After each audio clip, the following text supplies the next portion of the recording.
different. Good afternoon. I'm speaking to you live just outside I like to think balding is just God's way of saying, now let's see you get laid. Is it true that if you don't use it, you lose it? What I'd really like to do is put the greatness of this man in perspective. The hairloss community has a lot to be thankful for, having you as a spokesperson. You mean you just call this guy up? About life and about reality. And now, America's #1 reality radio show for men. Live from Los Angeles, it's Spencer Kobren's The Bald Truth. Well, hey guys, welcome to the broadcast, 888-659-3727. Want to welcome our co-host, the host of the main event, and the host of this channel, Joseph Tillman. How are you, sir? Thank you very much for that introduction. I'm doing okay. Joseph Ray Tillman. Okay. Ray. I like the mesh on that. That was good. That was good. Joe Ray Tillman. Yeah. That's foreshadowing, people. Joe Ray Tillman. God forbid. So, Joe, let's get right to the show. I know that you have to leave early today. Now, guys, if we do get a lot of calls, I will continue to take your calls. I know I'm no Joe Tillman, but I can certainly do my best to be, a filler for when Joe has to leave the studio. He shall persevere and carry the torch. Yeah, I'll do my best. That's all I do. That's all I've been doing for 26 years. I've been doing my best. Now, apparently, my best, at least within the industry, seems to be ignored as far as the reality of how this industry has evolved over the last 26 years. And I understand that. I'm no doctor. I don't play one on the radio. I don't play one on the internet. Unfortunately, sadly, this industry is essentially run and dictated by consumer demand. Mm-hmm. It is the consumer who dictates medicine in this field, whether it's good or whether it's not. I made a post about that on Instagram the other day, the last time I posted, which I should post more, I know. Follow me at Spencer Kobren, by the way. And it underscored that. It was only a minute, and I was just trying to make a point. But people do not understand the reality of this particular field, and that while it's the doctors and their technicians who they are training to do this work, and that's a whole other ball of wax, who are performing these procedures on patients, it has been the patients and those who controlled the narrative over the years who essentially push the field in the direction that it's in right now. And I know that Joe wanted to discuss this issue because there has been a discussion going on in a physician chat group about the history of FUE surgery. I wasn't really privy to it because I don't get notifications for this. I went in later to check it out.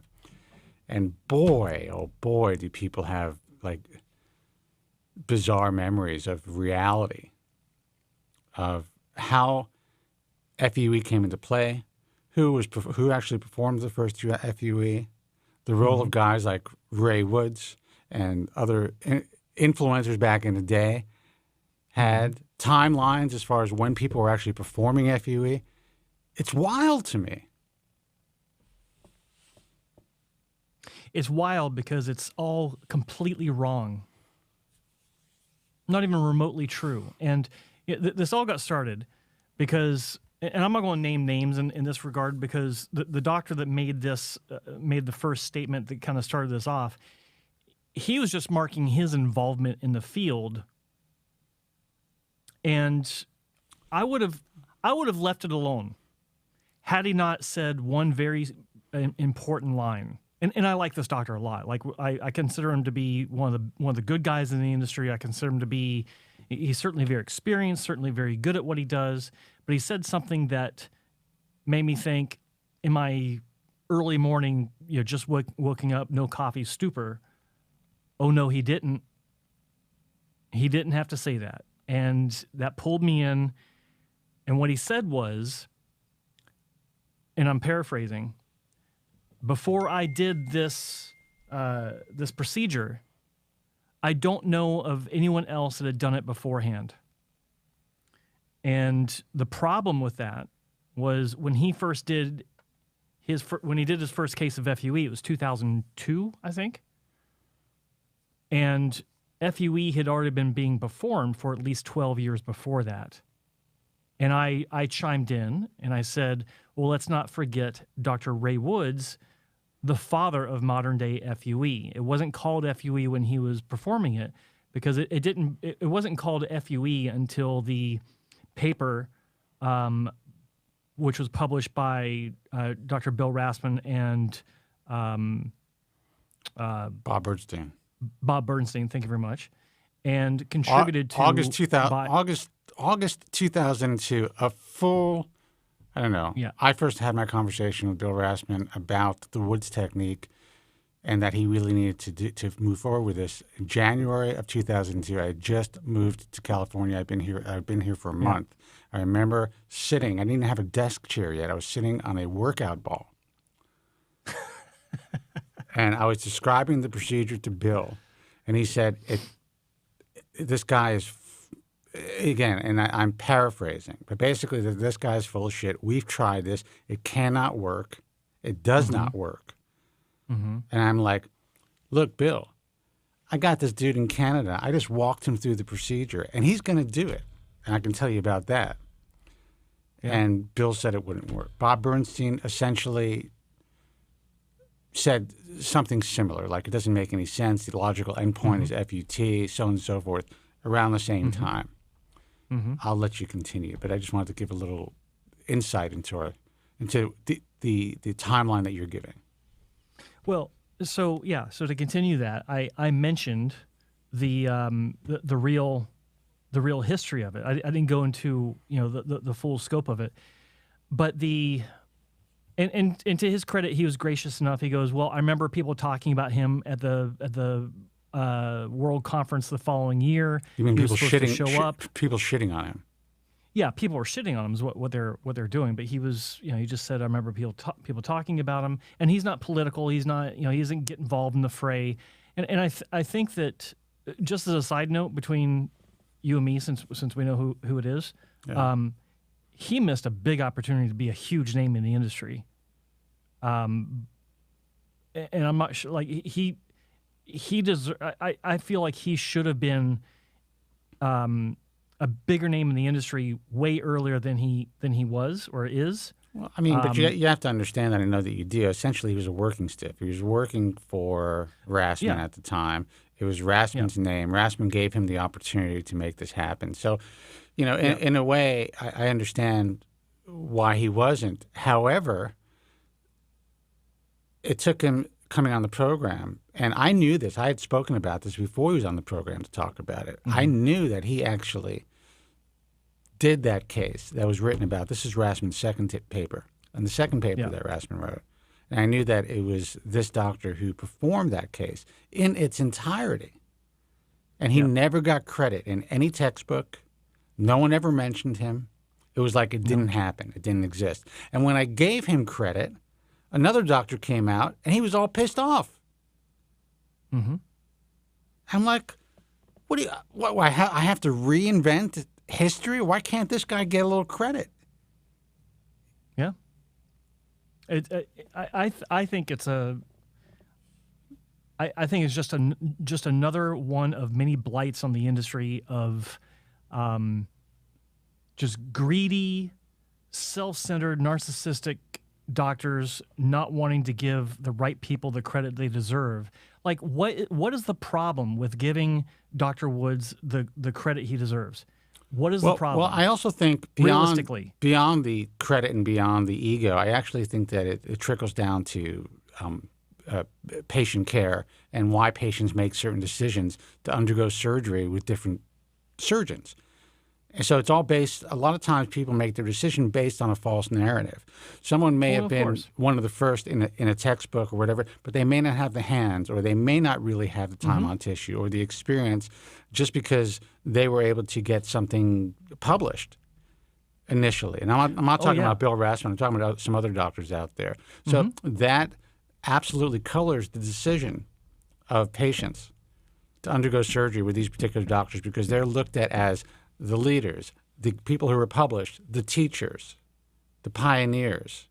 Oh yeah, and that's unfortunate. Of course. I mean, that's why the true history is important. It's not about ego, in my view. That goes into well by the people rewriting it is ego. Yes, it's ego, and it's self-interest for the exact reason you mentioned, for the credit, so they can continue to recycle the narrative to every new patient that comes into their door day in and day out. Well, I wrote the original paper. It's like, no, screw that. And at this point in time, 19, 20 years later, how much of a benefit are you, like, are you still resting your career on this thing from 20 years ago? Like, why can't you let your career They are. I have a funny story after, but yeah, they move are. forward based on the work that you did last year, or the consistency of your gallery, for results. If you have to rely on something that you did 20 years ago to get someone to have surgery with you, you're doing it wrong. Look, there's something really back wrong in the with day. your Everyone is basically practice. saying that Ray Woods held this information back, and he did. He didn't want to share it. It wasn't it wasn't a situation where. And again, this is a very unique industry. So in a way, I understand it. If he was embraced early on by the field, if he wasn't ridiculed by, at least according to him, the likes of Bobby Limmer and other people who would not allow him to be part of the ISHS, who would not allow him, or at least according to Ray, who would not allow him to present at these conferences, who poo-pooed his life's work, he wouldn't have reached out to me.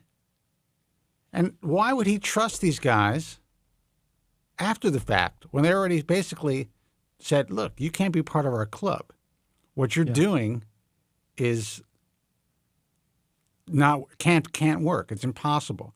And we believe that so much that we won't even allow you to present at our little rinky-dink conference, especially back in the day. I mean, it was just just ridiculous. Yeah. So I can understand Ray's apprehension, but I would tell Ray, I said, Ray, you're effing up, man. You're going to be nothing but a footnote in this field. And he was a super, in my opinion, paranoid guy. When I would tell him things like that, he kind of twisted it around, saying that I was like using some sort of psychological warfare to make sure that he was kept out of the loop. I mean, the whole thing was nuts. Yeah. That's all I can tell you. And then he asked me, well, how much could he charge, physicians to train them? I said, well, they would pay a pretty penny, especially if you offered something that was exceptionally unique, meaning that you had your own tools, things of that nature. Yeah. I kind of knew that I kind of felt that it wasn't the case. But anyway, that's really the story. So that misinformation or disinformation has been weaved throughout the narrative at the ISHRS. And even this doctor who's an IHRS member who came out to basically talk about his 20 years in the field, he was fed complete disinformation. Yeah. And it was made out to believe like somehow Woods was just so selfish and didn't want to share this technique that everyone out there who decided to do it had to reinvent the wheel. Now, they did have to reinvent the wheel. They did. But there were certain reasons, I believe, that Ray became really paranoid. And you can't blame him on some levels because of the way that he was treated, because of the backlash that he was getting, because of the, who knows what was being said behind the scenes only to be turned around and reneged on. Because I'm sure there were people behind the scenes saying, well, how are you doing this? Trying to get some information out of him. He wasn't going to budge. He wasn't going to give it up. There's a famous story of Dr. Cole. He tells it himself, actually going to Australia, if I recall correctly, at Dr. Woods' invitation, and then Dr. Woods kind of changed his mind and kind of that story got weird on him. That story changes over the years, but from my understanding, at least from the way John described it, and then Ray described it to me at another point, John just decided to go out there and see if he can meet with Ray. Basically say, I'm coming out to Australia. I want to meet with you. And then Ray was willing to meet him at a bar. Something like that, yeah. Yeah. So I think that, while I admire Dr. Cole's initiative, just to make reservations, get on a plane, try to contact this guy and say, I want to meet you, I could understand Ray kind of being taken aback by that, given the nature of the industry. He knew how corrupt this industry was, and we used to speak about that at the beginning, and he knew how he was treated. I think that obviously Dr. Cole would have treated him with great respect and kindness and really wanted to learn. Yes, but I don't think he was. I agree with that. I don't think he was emotionally prepared for that because of all the crap that he was getting in the past, and also he felt that his technique was being stolen. Mm-hmm. Which ultimately it was. It was, but it was, again, in retrospect, and I told Ray this, it was his fault. He could have had complete control of everything. In my view, there would have been thousands of people who might not have been initially damaged as they were. Could have saved a lot of lives. Technicians would not have gotten their hands on these punches. We wouldn't be having the problems that we have right now. Doctors were teaching technicians, or basically handing these punches over to technicians and saying, you think you can do it? That's how the whole tech-driven model started. Yeah. It wasn't a bunch of technicians that said, yeah, we're going to perform surgery. That's what we're going to do. That's not how it works. Step aside, Doc. Yeah. I'll take care of this. Yeah. It's basically like, you know what? This is hard as shit. I don't know how I'm going to do this. You're 23 years old. You think you can handle this? Yeah. You got small, dainty hands. Yeah. And the rest is history. That's how technicians started to perform surgery. But no one talks about that. The ISHRS doesn't talk about that. They don't talk about how the grand poobahs who claim to be grand poobahs of FUE essentially initiated that. I remember, and Bill Rasmussen talked about this at the FUE conference that I was at, that he had contacted the state medical board here in California to see if it was within the scope of practice or if technicians could perform this procedure. Mm-hmm. And at the time they said no. Yeah. Now, even asking I thought was kind of silly because if you look in the scope of practice, that's not in there. Yeah, of course. So anyway, that was the intent the entire time because it's such a labor-intensive procedure. I just went off on a rant. I'm sorry if I took you off your timeline, but this is all interesting information for these listeners because they're all making a decision to have surgery. And some of them are still making a decision based on a false history. Mm-hmm. 100%. And I think I think it does bear mentioning. It is worth revisiting for the viewers and the listeners of the live stream and then the replay later on, that the true father of FUE surgery, follicular unit extraction, is Dr. Ray Woods in Australia. He had been doing it since at least 1989-ish. Well, I don't think we also can't leave out his sister, Dr. Angela Campbell. They invented it together. Yeah. And they worked on it Dr. together. Angela Campbell. Yeah. Yeah, and they worked together for many years until they went their separate ways in the early 2000s, I think, maybe around 2002. I forget. 2003. But they are the inventors, the co-inventors. I'm sure it's because Ray lost his shit. I don't know that for a fact. Doctors Woods, and I would not be surprised if that were the case. I met him once in 2016. He was actually in Vancouver. There was some sort of hair conference here that he was invited to, and I actually had dinner with him. My wife was next to him, and he loved Anna. Yeah. he was really into mail order, and so anyway, that was funny. Good memories. But I talked to him about this, and he's like, I knew it would get crazy, but I had no idea it would get this crazy. Talking about the industry and how it's exploded, and he's like, He said something I never thought I'd ever hear the words come from out of his mouth. He said, with the way that FUE is today, you'd be hard pressed to beat a good strip or something along those lines. Yeah. And I was like, what? Yeah. Ray Woods is saying this? I was living. He said before a good 9/11 strip every day. Before 9/11, I was living right by the World Trade Center. I just remember. I remember this one phone call. He called me, and it was late at night my time, and this is just.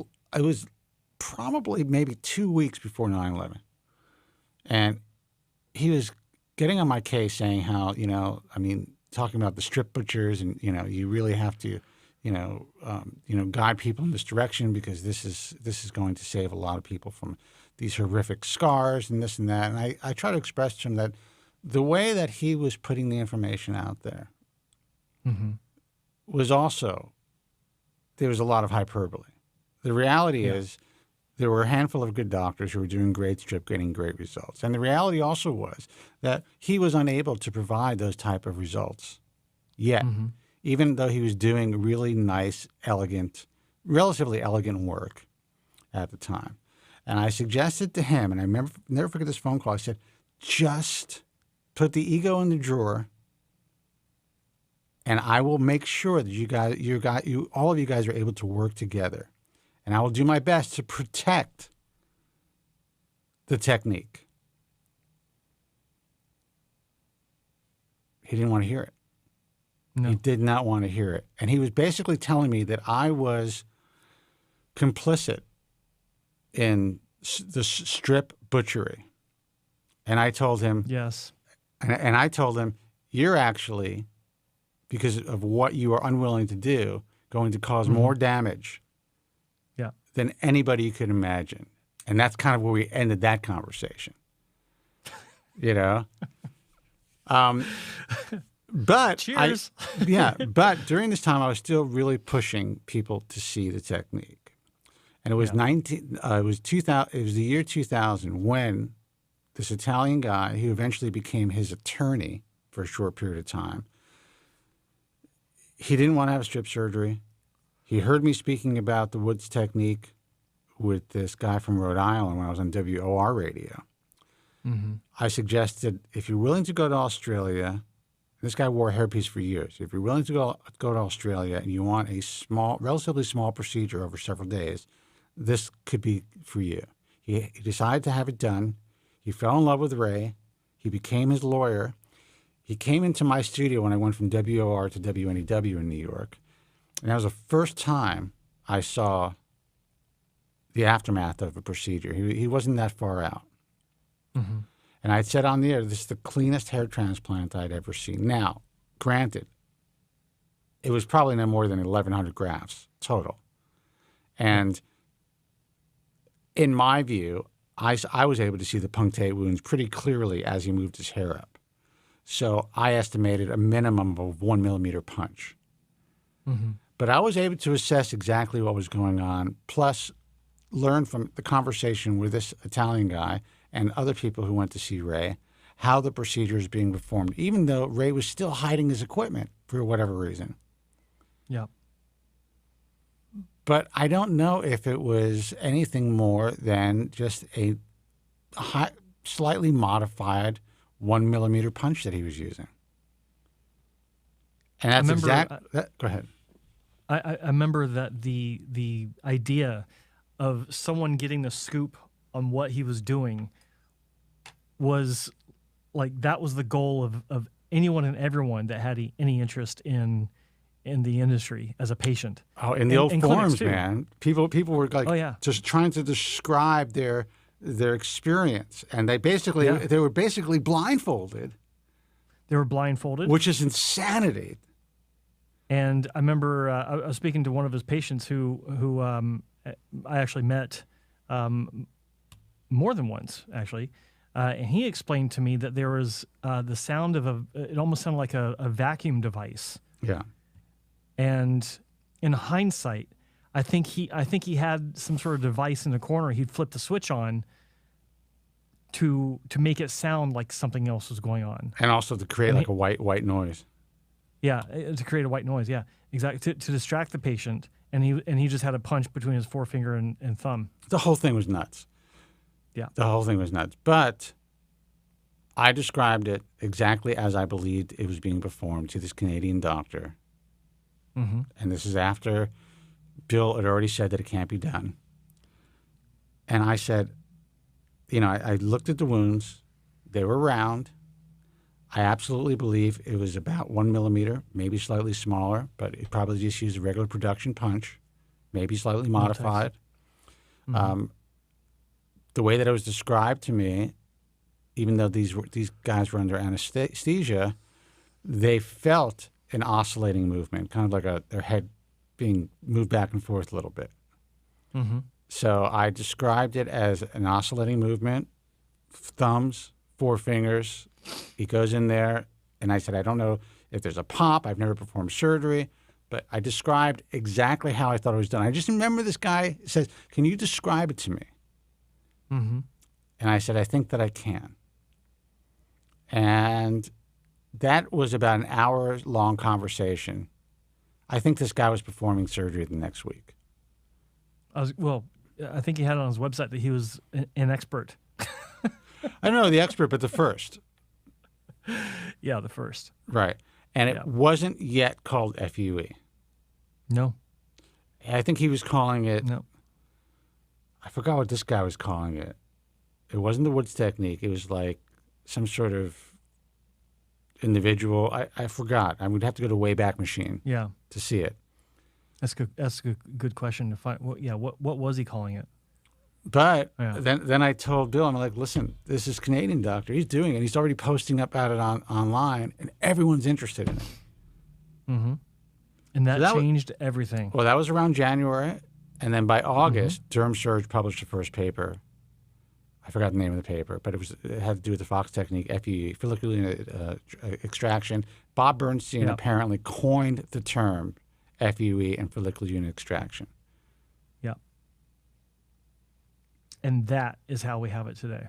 I owned the domains for a while until I didn't. But yeah. So. Good foresight. Absolutely. But that's the reality. So when you see the dates and what was happening, and there are people out there saying, yeah, we were performing in 2000, 2001. No, you weren't. You weren't performing in 2000, 2001. you were doing shit in 2000, 2001. You're still doing strips and trying to remember how to use a microscope. Yeah, and what about when they're asking about there was no specific tool or device for FUE. Everyone forgets about the Baumann Mindex. Like that didn't happen. Mm-hmm. Yeah. 1999. He put on the market the first, and this is all based on just a conversation and his foresight. Mm-hmm. And I'm like, look, man, this is the future of the field. I honestly believe that it was just going to be a great ancillary procedure for people who are stripped out in a million years. And I told Ray this, in a million years. I'm like, how are you going to move 4,000 grafts? It's never going to happen. You're going to go outside the donor zone. Well, it's because Ray at the time wasn't moving 4,000 grafts. No. He was doing, I think he was doing 600 a day was the max? It may have been less for a while, but a lot of his work was repair work. So that's where the elegance, that's where the elegance of the technique really came into play. But anyway, that's the history. There's a lot more to it, but I can tell you that even within the doctors' groups, it's like they don't know shit. Now Cole does. Cole does. I read that. I mean, Cole did promote. I mean, I have it on my Instagram. I mean, Cole did basically said how things evolved on that clip. But for some reason, nobody else knows, or they know, but they start to believe their own bullshit. Yeah, well, that's the whole thing that kind of set me off and got the whole discussion, and then, of course, the owner of a clinic who's not a doctor, who's simply a marketing. I can't even call him an expert. He's just a marketing guy that owns a series of clinics. Yeah, but we were the first in Europe. It's like, who cares? That effing guy, man, it's just who cares?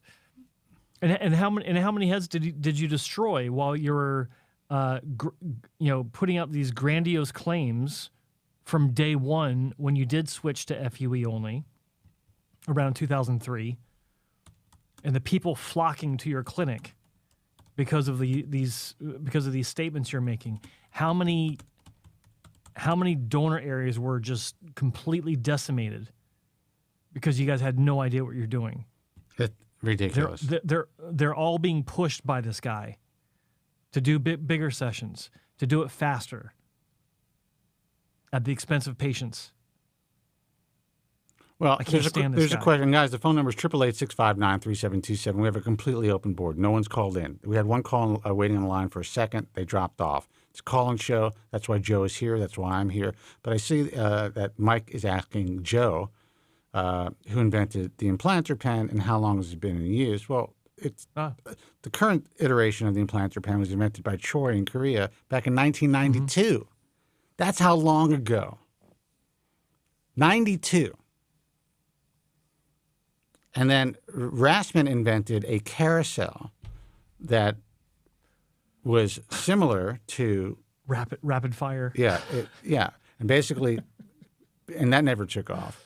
It was interesting, but it never took off. But the initial iteration of the current type of pens that are being used or implanters that are being used that was invented in Korea back in 1992, and utilized well. Mm-hmm. Yep. And they had to use modified. They had to use small grafts into the Lion implanter pen. Right. That was the more popular one in Europe in the mid 2000s, and then there's various iterations of that ever since. And now you have not just implanter pens that are traditionally sharp because it's a stick in place approach. Now you also have dull implanter pens that are designed to insert grafts into pre-made slits like those that you get from lateral slit procedures. But what's interesting about all of this, when you talk about the history and when things were invented, and you talk about the reality of FUE actually being performed in the 80s, and you think about how many people have been destroyed because either these inventions have been held close to people's vests or that the powers that be, who for the most part were butchers in this field, especially back in the day, the worst of the worst, and in my view, really not great human beings. But they are hailed as,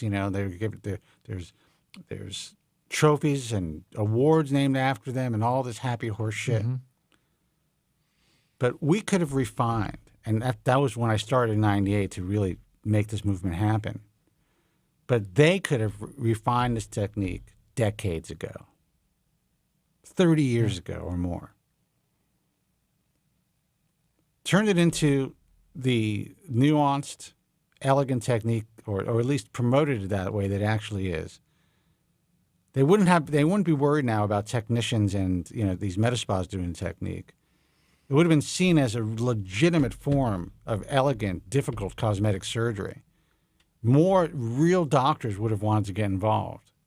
It would have been a completely different field and the results that you would see walking in the streets for the last 30 years would have made it a much more palatable procedure for people to have. And the term plugs would have been out the window. I mean, it would have been a different field.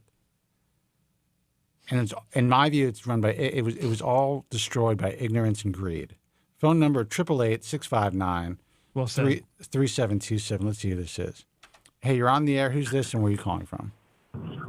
Undercover, bro. Who's this? Still undercover. Undercover. What's happening, man?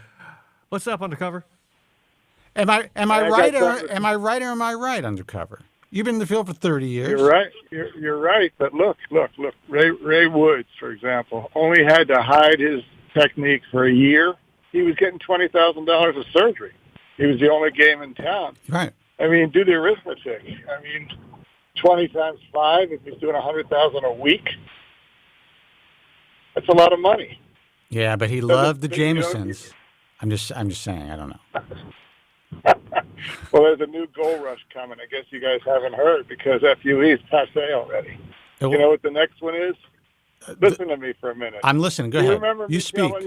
Do you remember me telling you that Speller and I about probably by already 10 years ago now laughed at the thought of grinding up some scalp tissue and injecting it in the scalp at $10 an injection under the auspices of stimulating the hair growth, et cetera, with the growth factors, et cetera, et cetera. And then my technician, the doctor from Russia, told me, "Don't laugh, Doc." He said, "There's a doctor in Russia that did that." Yeah. And in the clinic, and he said, "Well," I said, "Well, what happened to him?" He goes, "The clinic just told him to stop doing it. That was it." Yeah. But now, listen, Jerry Cooley is giving a workshop talk. I don't know if it's 1 day or 2 days, whatever. It's through the ISHRS to describe exactly what I just told you. It's going to take some scalp tissue and re-inject it into the scalp. Now, supposedly to stimulate, regrow everything. You know? So think about that. There's two schools of thought here. Either you were right in saying that you could sell any garbage to these guys, you could do it for 2 or 3 years, and you can make a few $1 million and get out, or this is something that could actually help people. And if you started to do it back when you thought it was a joke, you would have been the last one laughing. Well, you know, the ISHRS for FUE basically tried to talk everybody out of doing it for at least 5, maybe 10 years. They were poo-pooing it at meetings and saying it couldn't be done. It's stupid. It's senseless, et cetera, while everybody else was already doing it. And some jumped ship and got out of the ISHRS to be able to do it with tech help. Yeah. And so, you know, I mean, what are you going to do? I mean, it cost American doctors the leadership in the field of hair restoration as well as probably hundreds of thousands of dollars each just for following the politics of the ISHRS. And there's still those in fear of their reputation today. That's what's hilarious. They're concerned about their reputations amongst their peers in the ISHRS. First of all, the guys that are fearful of that, they don't even have reputations. They're non-existent. They may be existent within about 4 people. Yeah. That part of it's kind of ironic. Yeah. But on the other hand, I mean, it was a silly move, you know, to create this concept of like calling the American market the black market, et cetera, et cetera. The ISHRS, you can't be doing that. Meanwhile, in the cloak of secrecy, lots of doctors were doing it with the help of techs and are still today. But it wasn't even a cloak. It wasn't secret. That's the funny thing. They went to the meetings, they got drunk, and they all took an oath and said, "We're not doing this." Mm-hmm. But in the world, in the forum world, in our world, we all knew the technicians were doing it. We all knew they were delegating this stuff. Half these guys can't even stand up straight. Okay. I mean, how are they going to perform? How are they going to perform hours of FUE? Right. And those who actually said, thumbed their nose at the ISHRS and said, you know, the way you've been doing it in the past, dissecting a strip and reinserting the tissue, they had just as much credibility in the concept that was illegal. Right. And so the whole thing has just been a farce. It's really been a farce. But I'm sure your colleagues are really enjoying this conversation, Undercover. Yeah. But the thing is, it's not too late because FUE widened the field of this new normal concept, you know, that's out there. Just go in and get your head butchered, and if nothing, it's like nothing ventured, nothing gained, or no harm, no foul. Yeah, I see it everywhere I look. Pretty much. There's decimated donor hair, and the guy's not even upset about it. He said he gave it a shot. You know, it's like that's the end of the world. At least he doesn't have a linear scar on his head. That's fascinating because I see it everywhere here in Los Angeles. I see 2 things. I see really obvious bad FUE, and I see some of the worst SMP. I mean, guys just walking around with literally like someone drew on their scalps. And it's accepted. It's part of our culture now. Yeah, there was a kid who came to me, and it looked like the top of his head had blue Bic pen marks. I mean, they weren't even dots. Yeah. And some friend of his who didn't know didn't have any skill whatsoever, tried to tattoo his head. He just wanted more dots. Yeah. He wasn't even upset about what his friend did to his head. Yeah. So I guess, because the fear of having a strip of scalp removed, sewn up, and creating a linear scar was enough to put the fear of God into everybody, and now everything was thrown to the wind. It doesn't matter who's coming in. Come in the office. I don't care if you're 18, 20. We'll try a few. Remember the old "we'll try a few" thing? What a joke, Now it's like, okay, we'll try a few hundred. We'll do 1,000. Yeah. We'll do 1,500. Yeah, if it doesn't work out, just you could go the other route, shave your head. That's what they think. And here's what's online, at least on social media and through Instagram. When people comment on some of my stuff, they're just like, well, if it doesn't work out, I'll just get SMP into the scars and I'll shave my head. And that's it. They really believe that is an option for everybody and that it's going to work long term for them and that it's not a big deal. They're only spending, $2,000 or $2,500 for the procedure and the flight and their meals, so they're willing to take the risk. Right. What is there to lose? Why not just say that when the patients come in now? Why don't I just say that to them too? What do you got to lose? If it doesn't work out, we'll just do SMP. Yeah. And the guys say, okay, when's your first available day? That's right. If you take Bitcoin, and that's it. Yeah. That's the end. That is the pride of the hair transplant doctor who perfected the craft really with unbelievable results using strip is now like relegated actually to the trash heap, because now you're the guy who's responsible for all these terrible results that you walk around seeing everywhere you look. So now you're a hair transplant doctor, and they assume, well, that's what you do. Well, what are your colleagues? I mean, so you've always been very open with us, and telling us what you've seen, and you explain what was happening now with what Dr. Cooley is doing now, which I actually think there seems to be some sort of people are getting some positive experiences with this, and that's why he's probably teaching the course. But it is kind of funny that you talked about this with me 15 years ago, or whatever, 10 years ago. And more specifically, what Dr. Cooley is going to be teaching about, it's using the Regenera system. Right. It's an Italian. It's a machine made in Italy that breaks down the tissue using sonication and vibration, and then the end result, that's what's being injected back in the scalp. Right. Undercover Doc was just talking about grinding it up with like a pestle and mortar or whatever. Yeah. We were going to put it in a regular blender, like a Cuisinart. Grind it up. Yeah. But by the way, I mean, look at it this way. So you get a guy to come in for FUE, and all the ones that get transected, for example, that would be tossed in the trash, we'll tell him, don't worry, we're going to re-inject the tissue back into your scalp. It's going to it'll be even better. Even better. We've transected half of your grass, but don't worry about it. We're going to be able to utilize it anyway. We got stem cells here, We did it on purpose because we want these stem cells too. You're getting a bonus. And here's what's funny: people are going to be listening to this podcast. They're going to be listening to the replay, and there's going to be questions in the comments. Well, then who's the best doctor? Like, it's all out the window. All this information that we're providing them is out the window. So let me ask you a question, Doc. So in recent conversations with some of your colleagues, what do they think the reality of the field is, or do they even care? There was concern, for example, how long has it been? Almost a year now in the meeting in Turkey, for example. There was discussion, even talks about, the repair market that's been created by all this terrible work around the world. But truthfully, no doctor really wants to come in behind a train wreck and work on somebody's head. I mean, it's so, what's the word? It's no fun to do that. I mean, you could get a very, very busy practice if you want to do that, trying to salvage guys that have been train wrecked. But I'm really sadly laughing at the ones who don't even know they've been train wrecked. I mentioned to you the other day that there was a guy that I saw I went into a place where it said flat tires fixed, and went in, and across the room I saw a guy who clearly had a transplant on his head. Yeah. I talked to him thinking my introductory remark was, how was your trip to Turkey? He looked at me puzzled.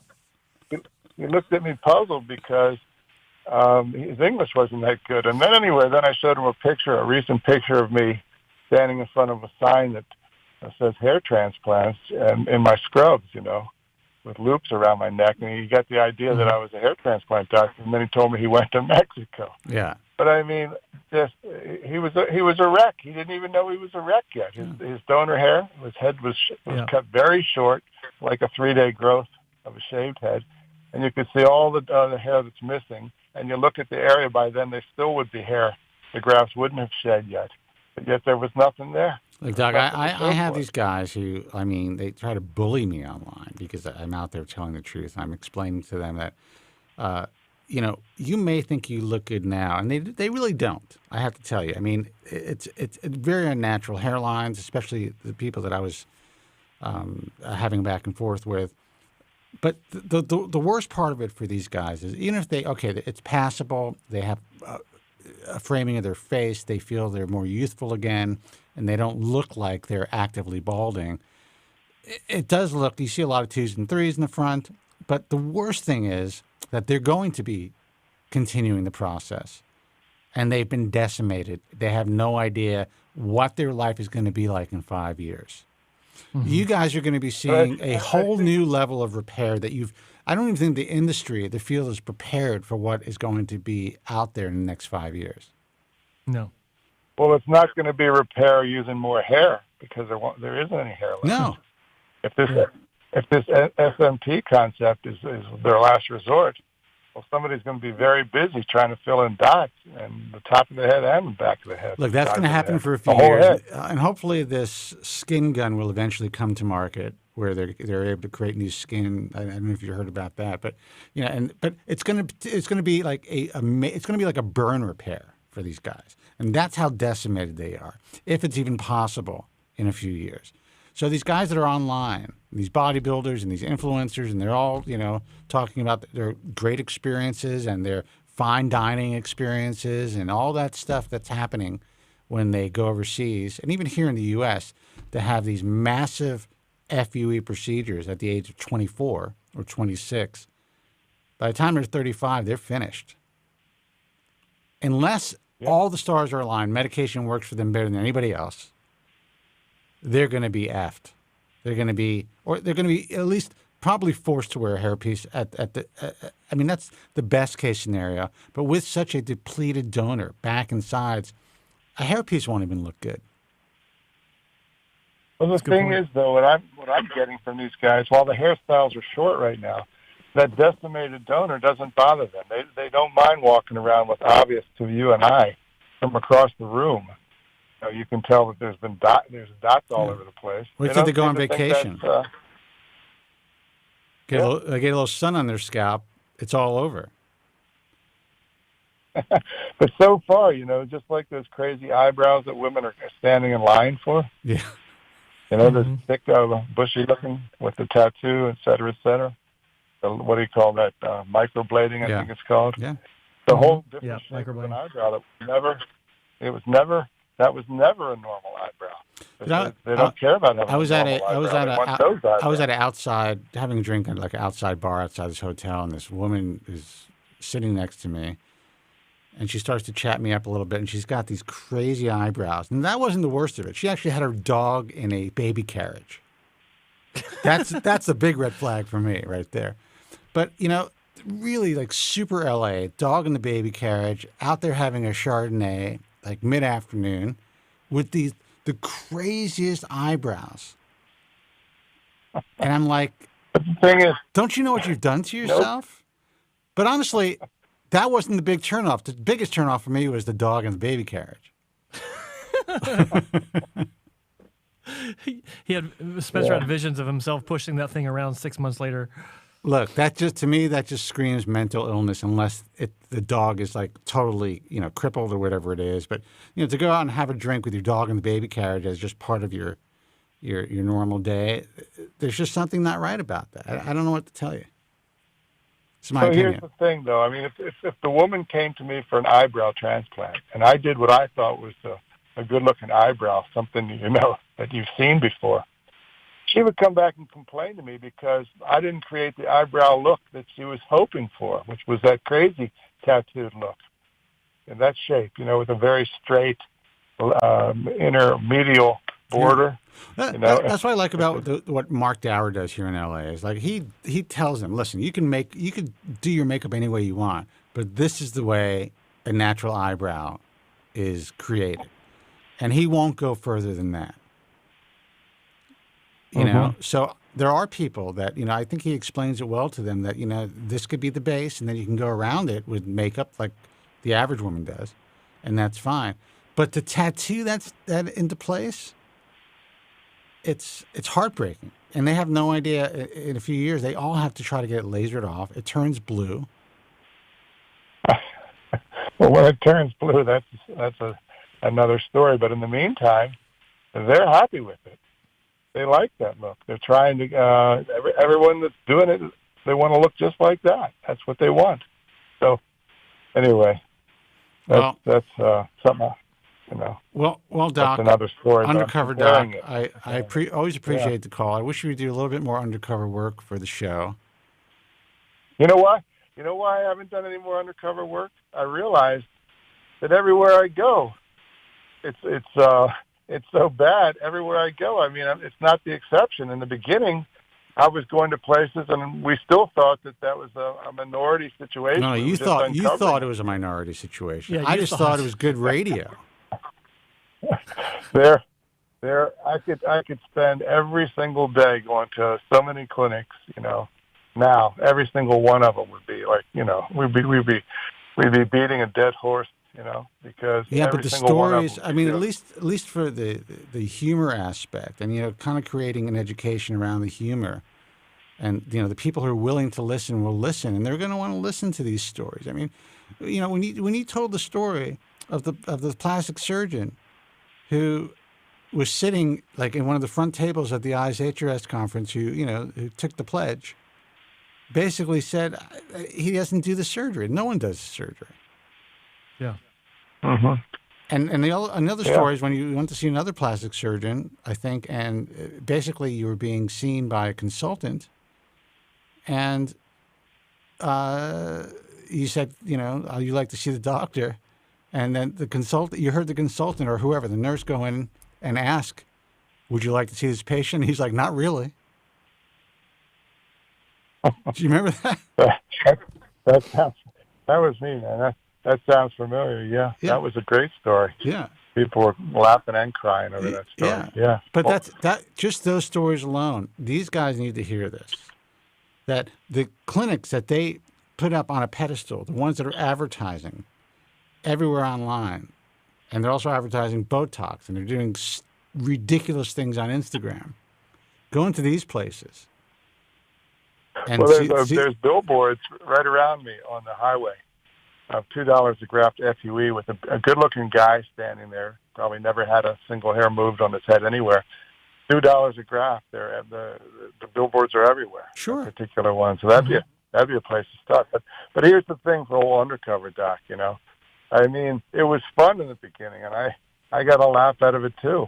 What we were talking about and finding out, et cetera, et cetera. But if you tell Undercover Doc there's money in it now, he may go and do it for you every day. I can't be left in the what do you call it, in the rearview mirror when guys like Ray Woods and Undercover's and on the payroll. Foley. Yeah, well, Undercover, you're essentially on the payroll to some degree anyway. You don't recognize that, but yes. Yeah, I do recognize that, but I got to up my ante, man. There's a lot out there to be gleaned. You know, I'm sure I could come back with we could probably have a separate radio show just talking about what Undercover Doc has found out every single day. But before we let you go, I do know that you have conversations with some of the grand poobahs and the people who consider themselves or have been considered the leaders in this field, people who still believe they have reputations to uphold and all that stuff. I mean, what do you think about that? You realize that these old-timers, there's no reputations. There's reputations amongst a couple of people that pass trophies around. But the consumer doesn't know who the hell they are, nor do they care. Yeah. That's correct. I mean, their legacy and all that stuff. I mean, what a farce. I mean, it's there isn't a legacy. There's no legacy for them. It's over. None. It's done with. Don't make me laugh. how do they continue though in their own practice? They don't need to concern themselves with what we're talking about, because there still is a lot of people out there that are sensible, that are willing to come in and get a hair transplant. And if you continue to just focus on what you do, you will be busy. Yes. You don't have to lament. 100%. Lament it. You know, the big difference in at these meetings and the people that run them versus the people that attend them, the people that run them, they're the ones that have the reputation among like 5 or 6 other, people that they're involved with at that level. But the people with real reputations, the ones that matter, the one where the consumers recognize them, they're the ones that are maybe going to attend this year if they're not too busy, or if they're not going to go on vacation someplace. They're the ones that aren't even sure if they're going to go to the meeting, just because it's the common response I get is, what am I going to learn? Yeah, and they also recognize the pomp and circumstance and the nonsense of it all, but they still, part of them still, they're just interested. They like some of the in between the hallway, talks and the little bit of the camaraderie. But all the newer guys, they all look at the old timers, and I'm telling you this, this, I've spoken to you about this, Doc, as fools, as like people living in a fantasy world in their own bubble. They don't even understand the reality of the industry. Dinosaurs. And that's not even that's not hyperbole. That's just what has been told to me. Guys like from the UK to the US, all over the world, they laugh at like the board of governors and all the nonsense and how out of touch they are. And it never had to be that way. But that's there's just the way so many alternatives today for meetings all over the world. So many alternative opportunities that newer doctors don't need to concern themselves with the ISHRS, especially when the ISHRS is trying to dictate the practice from the standpoint of how much money they can make or don't. But that's the sad part. Problem. Why don't some guys just take it back and control because it's still been around forever. They still have the problem here for me has always been this concept of the black market as something that they can pursue. They haven't gotten anywhere with that so-called black market campaign. I mean, let's face it. I mean, I know you're a physician. I know it's not easy to become a physician. That was a cover-up. That was a cover-up, basically, for the reality of what really was going on. And they wanted to keep a secret. It's a red herring, in my view. Yes. Yeah. And I actually think it did a lot of damage. When Joe and I were asked to sit in on a meeting to talk about this, which I thought that was surprising as hell. They didn't really want to hear our opinion. They just wanted us to agree with them and somehow, promote what they were doing. Yeah. And we said, this is never going to work. It's ridiculous. Arthur Takaczynski shows me a logo that he made with a skull and crossbones. I'm like, you're going to turn the world off of surgery. Good. You're going to turn people away from good surgery. Oh my God. And he's like, well, we're not dealing with people your age. We're trying to focus on millennials. I'm like, my wife is a millennial. I talk to these people all the time. And he's as old as we are. He's saying he understands. It's like he's my age. You guys wouldn't understand. You're too old. Yeah. Well, how about this? You go to a meeting and you approach the table where you're going to sign and pay for the meeting, and they hand you a little pin-on thing that looks like a Cracker Jack box. Fight to fight. Toy, Yeah. And it says on it, fight to fight. Yeah. You're supposed to wear that at the meeting amongst all your colleagues, and you're all dancing the jig wearing a silly little thing that says fight to fight. These guys who are listening have no idea what goes on in these meetings. Listen, I try my best. Like, I wasn't allowed in them for a long time. I had to kind of stay in the hallway. And the one in Los Angeles, they were a little bit more open to me being there, and they invited me and Joe to speak at this meeting. So I was kind of there and saying my hellos, and I was going to some of the dinners or whatever. And I'm just looking around and just the nonsense and the picture taking and the that was when I think Fight to Fight first came out, obviously. And I'm just looking at this and I'm like, how is this even a reality? How do these guys who went to medical school think that this is something that's going to somehow benefit the field or patients? That's all I'm thinking. I couldn't believe it. I thought it was an insulting concept, giving you a little badge to wear. And that means you're in the club, so to speak. Yeah. What about all the fezzes you guys have to wear? I'm just kidding. It was insulting to think that these people thought people would think it was a good idea. Like they'd be interested in what the issue was, what the fight was. That's what I meant. I thought it was insulting to my intelligence to be even suggest that I would wear something like that and get for any reason. No reason to wear it. Listen, it wasn't doing any good. It was a black eye to the entire field, in my view. And what it did do is it really underscored. But what it really did was it underscored just the. I mean, I believe to some degree it was a red herring, but it really underscored, I would say, the ineptness or ineptitude of, is that a word, of people who are in charge or are supposed to be in charge of this field. And it basically underscored the fact that there's really nobody in charge. It's just it underscored that nobody's in charge, but what it really did was, like you said, it was a red herring. It was a desperate attempt for powerless people to try and put a stop to the hemorrhaging of their own bottom line. Yes.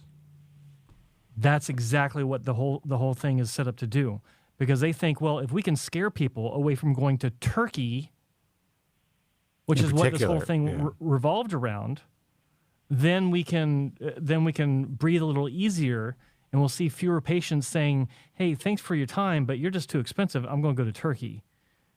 That's why this whole thing even started to begin with, and for them to present it as anything other than what it really is. Don't let Ricardo hear you say that. Oh, I've already told him this. I told him it was. I know that. I told him it was.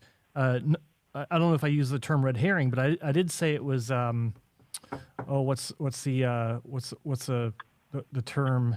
Bullshit. Very negative term. It was. No. I just like saying Ricardo. Yeah, I know. Anyway. My feelings were known. I want to point. Go ahead. Let me point something out here. When you consider the number of hair transplants, and they publish these statistics too, of hair transplants that are being done around the world, the percentage of that total, which is a huge number today, the percentage that are being done by members of the ISHRS is minuscule compared to the number of hair transplants that are being done. So yeah, you're right. The relevancy of the So. Well, listen. You think about that for a minute. Doc, I appreciate the call. Joe's got to actually run. He has an important appointment. Apparently, it's more important than this broadcast. So we're gonna wrap it up. I mean, we have no calls. We had some calls in line. I would take some more calls when Joe is gone. I have no problem doing that. Yeah. But they're not here. Yeah. So we're gonna let you go. I appreciate the call. You should call in more often. These guys need to hear the truth, and they need to hear it from somebody who's been in the field for 30 years. Not just me, and not just Joe, but from a doctor. Yeah. An actual doctor. Okay. Live. All right, in the flesh. Thanks for the call. Okay. Take care, Doc. All right. Take care. Bye-bye. Take care. Bye-bye. All right, guys, we're going to end the show early. We had some calls, but you guys hung up. Joe's got to go. I want to thank everybody for tuning in and hanging out. I want to thank Undercover Doc for taking the time to call in and provide you guys with some insight that, honestly, I know it goes in one ear and out the other, but it's good radio and it's the truth. The history that we talked about, what Undercover Doc talked about, this is a really effed up, corrupt industry. There are literally, out of all of the few thousand doctors doing this, a handful of doctors who are performing hair transplant surgery to state-of-the-art standards. Yeah. And most of these guys aren't that cheap. Some are less expensive than others, and they're in other parts of the world. But if you're looking for a huge discount, what am I going to tell you? And you want quality? Not going to happen. I mean, it might, it may not, but it's usually only going to be for the short term. The guys that think that they've done well with the $4,000 hair transplant or whatever it is, and they've had 6,000 grafts in one shot, are probably not going to be happy in 3 to 5 years. And I would say it's beyond not just not being happy. They will feel like the rug is being taken out from under them, that their world has fallen apart. They have no idea the pain that they're going to be in. And I hate to say that. It'll be genuine regret. Genuine regret. It'll be bad. I don't want it to be. I don't wish that on anybody, but that's the reality. And I want you guys who are considering having surgery to know that reality. Until next time, be strong, God bless, and thank you so much for listening. Take care. Thank you very much. I'm sorry for any inconvenience you may have been put to prior to the programme, and I'm glad you enjoyed it. And if you could now leave by the exits at the rear, that'd be splendid. Thank you.